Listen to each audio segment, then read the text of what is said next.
Ramayana is a reality. Lord Rama lived on this planet. We have historical evidence of that. We have people who worship him across the breadth and width of country as well as beyond India. Thailand is a living example of how people worship Ramayana.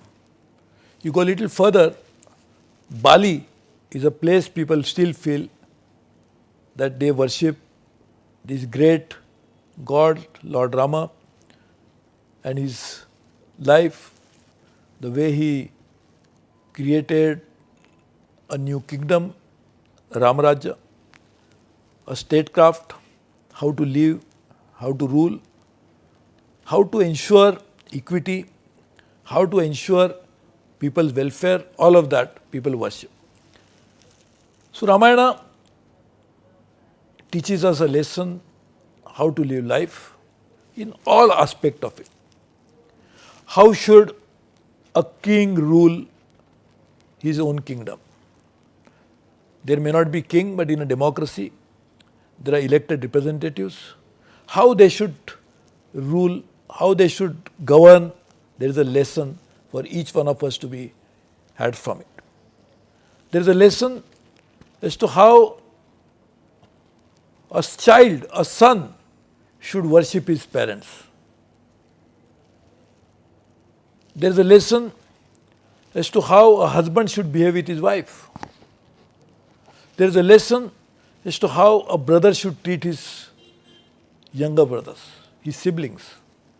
There is a lesson as to how, just not as a king, but as an administrator, how Rama dealt with the challenges of his times. When he found that there was a misbehavior with his Rakhi sister, how he came down heavily on that powerful man, how he respected all the elderly people, how he practiced dharma, that is the rule of universe, how he practiced the righteousness, how he was also dealing with his enemies. I think each and every aspect of Rama's life has a lesson to be learned even in today's life, the so-called modern life, because the eternal truth cannot be divided between ancient India and modern India. It is nothing to do with the passage of time. When the sun shines, sun was shining thousands and millions of years ago, sun is shining today, sun will keep shining even millions of years from now. What does it mean? That there is an eternal truth behind it. The same way, the rules of living on this planet are also eternal and fundamental to the human life. How to live as a human being, how to respect the fellow human beings. How do you keep relationship which emerge out of living here, whether it is wife, whether it is brother, whether it is son, whether it is relationship with your other colleagues, everything is universal. Why then we are facing challenges today? It is because we are deviated from this fundamental universal truth. That is affecting our behavior, that is creating conflict, that is creating tension, which is destroying the inner peace, and you cannot have global peace unless you have inner peace of mind. And you can never have inner peace of mind unless you practice the universal truth. The nature has created human beings, so nature's law will apply to human beings as well. When we have seen that you deviated from nature's law, moved away from nature, nature has come down heavily in form of so-called natural disaster. They are not natural disaster. These are nature's way of teaching you a lesson. Please don't move away from me. Follow the law of nature. That's how people followed it.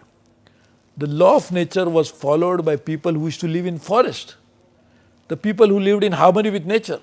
So they never faced the challenges that we are facing today. In the so-called name of development, we have moved away, far away from nature, and that is what is causing conflict. So Ramayana is more relevant today than any time in the past. Why is it more relevant? Because now we are already moved away from nature's law.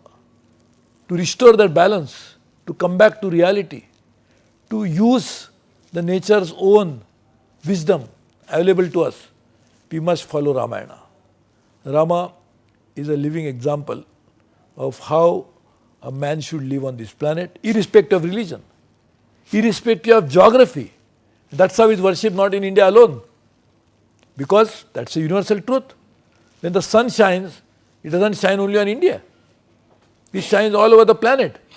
So universal truth is not bound by national boundaries or geographical locations.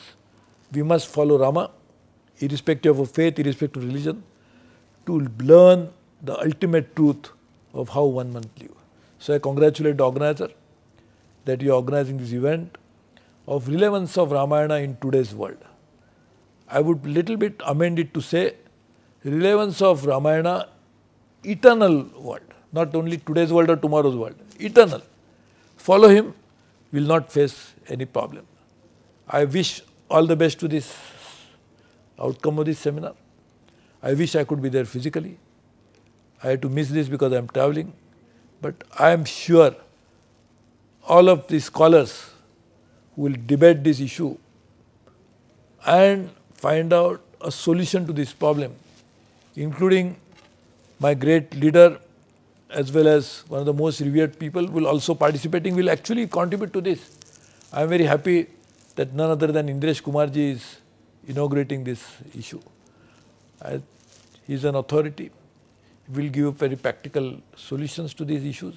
I look forward to outcome of this program. Thank you very much.